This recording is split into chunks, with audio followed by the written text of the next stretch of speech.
Hello everyone, Logan from Curated Avalon, and as part of my curated paradise today, I have a recipe book from Papier, or Papier, however you like to say it. I was so excited to finally purchase this. I kid you not, I've been looking at it for the past few months, and they've come out with some new covers, and for some reason I always came back to this pear and fig cover with that pretty yellow background. What's so cool, if you order directly from the Papier website, you actually get to customize the notebook. And I'm really excited to see that a lot of the excess branding on the Papier notebooks does go away when you do customize it. I think not so on every notebook, it just depends. But a lot of the Papier stuff has some excessive branding, and I don't really love that.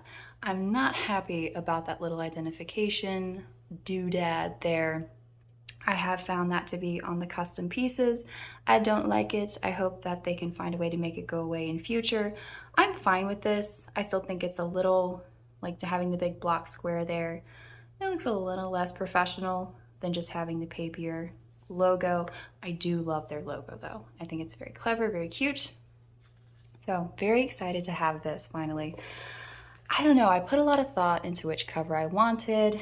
There were a couple it came down to, but this was the one I kept coming back. So, pears on the front, figs on the back, Avalon Farm.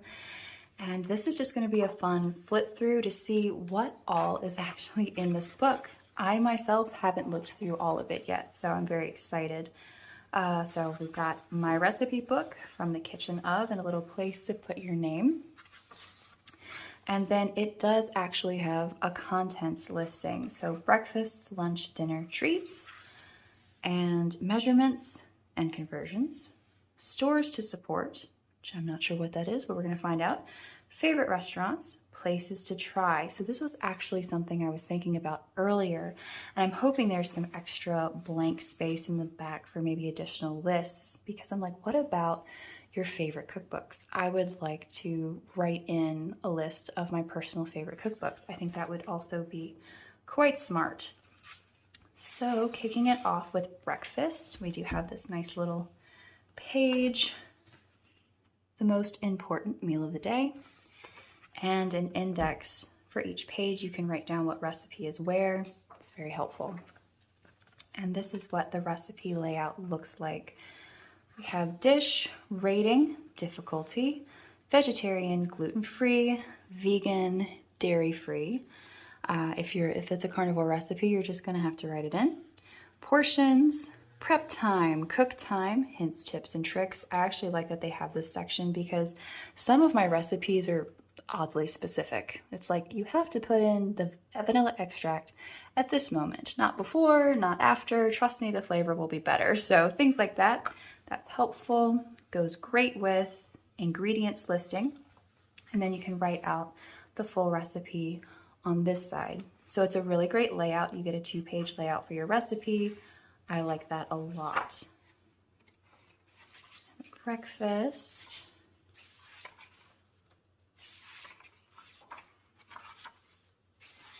Lunch.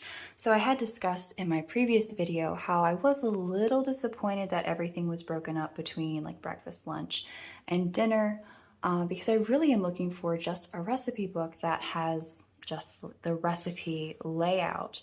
And then, I don't know, because my recipes really are mostly baked goods and not as much food recipes. That's, I know, a bit disappointing, but I figure if it comes down to it, I can put it in the lunch section. Maybe there are desserts more on the side for lunch than anything. So I'll still be on the lookout down the road for like the perfect recipe book, but this is going to be great for, I'm gonna try to stuff my family recipes in here as well. And there are definitely more food related recipes as opposed to baked goods in my family. So we have the lunch section, take a break, refuel your body, and relax with friends. Same layout.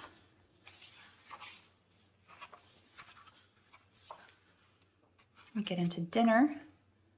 Bon appetit, let's eat.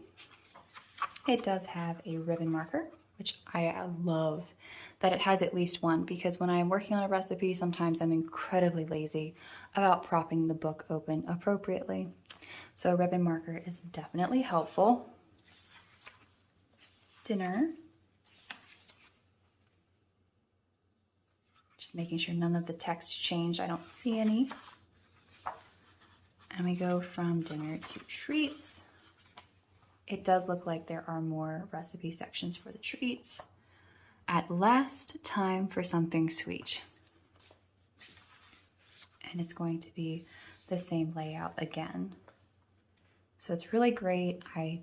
I'm really excited about this. It's a project that I keep putting off. Right now I have just a binder. It used to be just like a scraggly little notebook. Now it's a little teeny binder, which is great. And it's especially good for when you're cooking. You're actually baking with the recipes because you're not getting it like spattered on. It's just wipe off page protectors. It's very handy, but I just really wanted a place where everything was culminated nicely, curated nicely. So I am looking forward to this. And there's supposed to be other things in the back. The little culinary book, measurements and conversions, stores to support, my favorite restaurants, places to try. Oh, we have visual measurements and conversions, temperatures, weights, volumes. This is incredibly handy. I can't tell you how many times I'm working on a recipe that I have made goodness knows how many times, and I completely blank. Does everyone blank on the butter measurements? Because you sit there, you look at it, you know what it is, and yet still you question yourself. It's like, how many times do I need to make this? Stores to support. I find that interesting. I'm not quite understanding what the point of that statement is. Why you wouldn't just put favorite places to shop or grocery. I'm not understanding stores to support, but I mean, how I would use it is I would just write some of my favorite ingredients and where I buy them from, because I know I have like different vanilla extracts. Like if I haven't made my own, if I run out, I like specific ones. That would be smart to write in here. So I think that's how I would use that as opposed to stores to support, mainly because there aren't enough stores around here.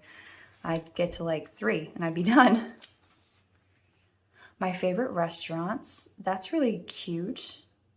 I'm not really sure why it's in a cookbook, but I mean, it's cute. Places to try.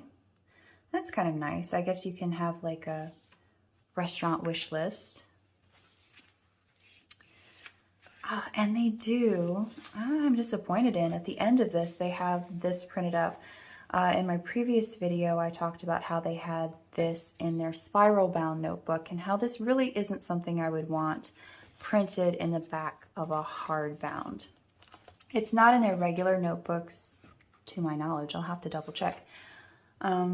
It's cute. I mean, congratulations, you've reached the final page of your Papier piece. Thanks for filling this book with your handwritten words. We hope it's been a transformative space for you to think, plan, connect, and celebrate. Now it's time to start a new chapter. Our collection of desk treasures awaits, with designs that spark creativity, curiosity, and contemplation. Make each day noteworthy with Papier. It's just a little too buy our stuff, please. I don't really love it being printed directly in the back. I think it would be fine as a little leaflet, a little extra piece that just comes out, but it's just too much of a pitch to be printed in the back of a notebook, in my opinion. I don't mind the extra logo here. I hate the QR code there. It's not, I mean, it's even like directly on your page and you're looking at it. I don't like it. Other than that, very satisfied. And I'm very excited to use it.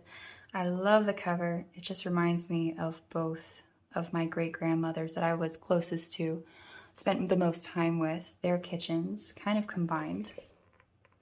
So I'm excited to try this. I would love to know if you have a family recipe book, or what do you do for your recipes? Index cards, just print stuff out on the internet, just use your phone.